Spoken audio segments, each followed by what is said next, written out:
Здравствуйте, это проект «Своих не бросаем». С вами Лиана Кириллова. И Артур Галеев. Здравствуйте. Гость в нашей студии сегодня – глава администрации Куюргазинского района Башкортостана Юлай Талхович Ильясов, который в ноябре 2023 года ушел добровольцем на СВО. Приветствуем вас. Здравствуйте.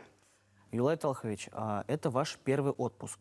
Да. Расскажите, как он у вас проходит? Я 2 дня был в пути и сразу попал на наше районное мероприятие «День памяти и скорби», возложение венков. И знаете, люди рады, люди соскучились, и я очень соскучился по своим родным местам, по своей работе, честно говоря. И такие слезы в душе, радости и в то же время такой вот восторженности, что называется. Встретили хорошо, слов нет. Тут словами не описать. Дома, конечно, хорошо. Ну, конечно, родной район. Да. Юлай Талхович, Куюргазинский район вы возглавили в 2019 году. Такая ответственная работа, много задач. Как все-таки решили оставить эту должность временно и уйти на СВО? Конечно же, решение далось мне очень нелегко. Бросить свой район я тоже никак не мог. И поэтому нашелся такой вот выход краткосрочных контрактов через систему БАРС, которая позволяет вернуться. Только из-за этого я не заключил контракт с Министерством обороны. Долго думал об этом, особенно когда началась специальная военная операция, когда повез первые гуманитарные конвои, когда впервые начал говорить с матерями, с невестами, с женами погибших воинов, в глазах которых всегда видел немой укор. Немой укор о том, что «а ты почему здесь?» Сердце не выдержало, башкирский воин во мне всегда живет, что называется. Бросил все и пошел.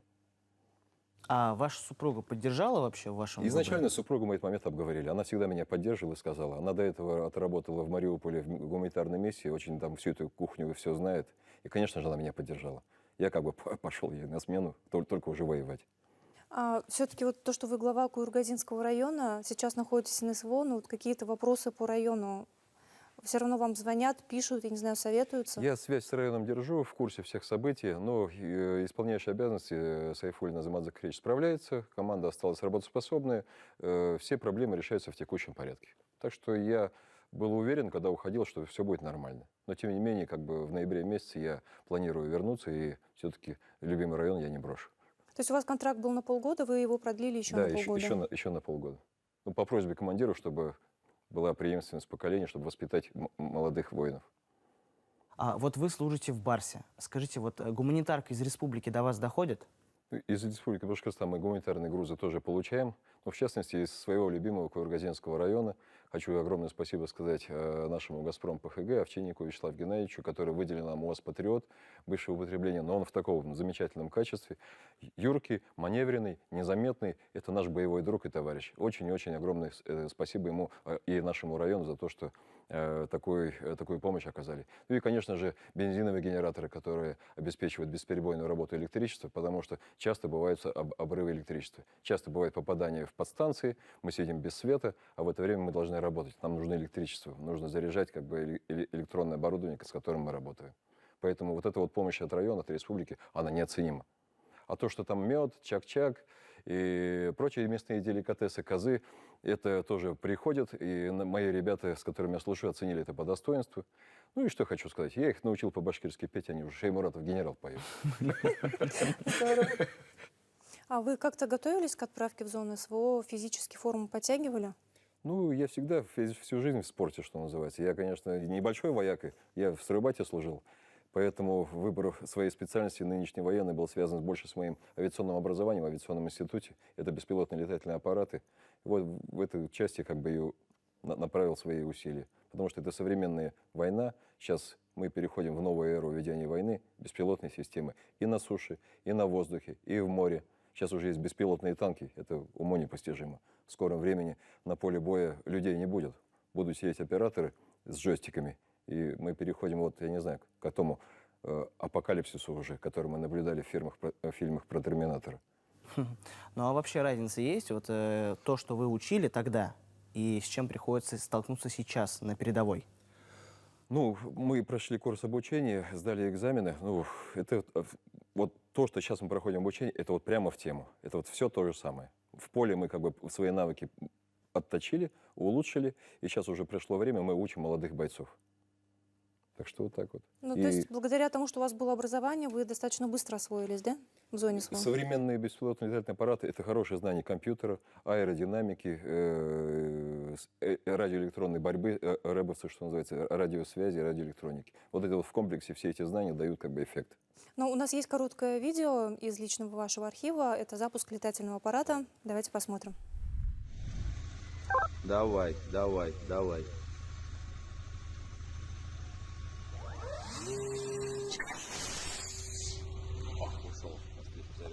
Все, отлично, убежала. Вот как вы только что сказали совсем недавно, сейчас на передовой в основном воюют беспилотниками. Ну, артиллерии еще, да, ведь? А вот скажите, у вас есть какие-то идеи, может быть, новшества, такие, чтобы помогли нам на передовой? Ну, идея следующая. Вот, я очень обрадовался выступлению нового министра обороны Белоусова, который сказал, что в каждом подразделении рода войск должно быть создано подразделение беспилотных летательных аппаратов. И не только летательных, но и сухопутных, и наземных. То есть эта тема, это будущее наших методов ведения войны. И то, что у нас в республике сейчас развивается кластер беспилотной авиации, да. вся эта тема, и что уже нашими двигателями оснащаются мавики и другие квадрокоптеры, это большой-большой шаг вперед. Мы движемся в нужном направлении для того, чтобы достойный вклад в победу нашей страны сделать. Ну а так вообще хватает квадрокоптеров? В настоящее время на тех аппаратах, которые мы работаем, не всегда мы их испытываем в достатке. Они как расходный материал. Бывают жесткие посадки, бывают их сбивают враги, бывают они ломаются. Конечно же, пожелание, чтобы их было больше, чтобы у нас не было необходимости ждать, когда поступят запчасти. Совсем, что это налажено идеально, я сказать не могу, но в целом все хорошо. Мы научились сами их ремонтировать, мы клеим их из стеклотканью и эпоксидной смолой, ремонтируем их и отправляем обратно в работу. То есть уже как бы вот навострились сами решать свои задачи. А если мы говорим о мавиках, которые используют наши бойцы на передовой, в штурмах, что называется, это расходный материал, их нужно больше. Их нужно больше, и особенно те, которые оборудованы сбросами, которые позволяют поражать живую силу противника и не только. А вот с этими сбросами как получается бороться? Ну, как борются? Ну, во-первых, надо глядеть в небо постоянно. Во-первых, должны быть свои мобильные средства рэба, глушить частоты, на которых летают мавики. Это тоже нужно, эту тему развивать. Это тоже работа нашего будущего. Наши научились бороться. Те же самые элементарные охотничье оружие, дробью сбить, которое над тобой коптер летает, гораздо проще, чем, допустим, очередью из автомата. Сейчас многие наши расчеты оснащаются охотничьими оружиями, дробовиками. Очень эффективное средство. Наша все техника покрывается сетками, которые позволяют тем сбросам не достигать своей цели, а просто отскакивать. Очень русский народ, башкирский, изобретательный, придумывает, знаете, на ходу и все эти средства защиты. И что еще придумать, мне неизвестно. Это очень изобретательно, как говорится. В ходе войны рождаются новые идеи. Но этим всегда и отличались Да, мы и наши... славились, да, своей смекалкой.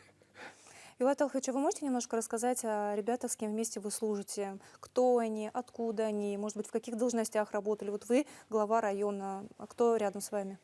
Люди совершенно разные. Скажу честно, что там есть и депутаты всевозможных заксобраний, есть как бы и чиновники. Ну, и Со всех регионов России? Да, со мной вместе служат ребята из Хабаровска, из Алтайского края, из Подмосковья, из Кировской области. Ну, скажем так, с Башкортостана в нашем расчете я один. Но, тем не менее, связь с земляками держу, они находятся рядом. Ну и часто видимся, грубо говоря, при перемещении по тем или иным позициям. У вас недавно был день рождения. Встречали его в зоне специальной военной операции? Да. Как вообще отметили?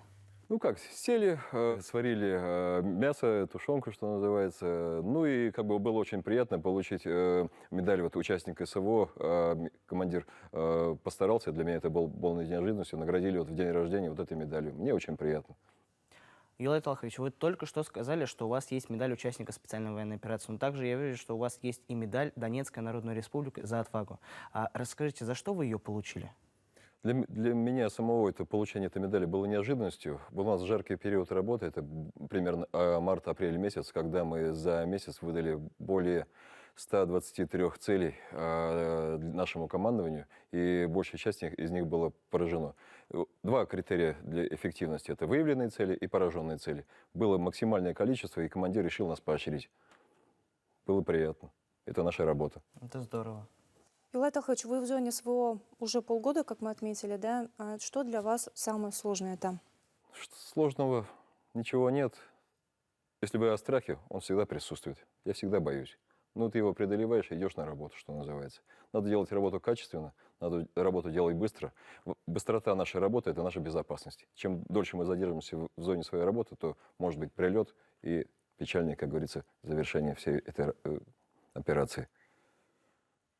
Сложное, знаете, что я отмечаю в себе, что ты привыкаешь, и все уже привыкают к разрывам, которые постоянно прилеты. И ПВО работает, и выходы случаются.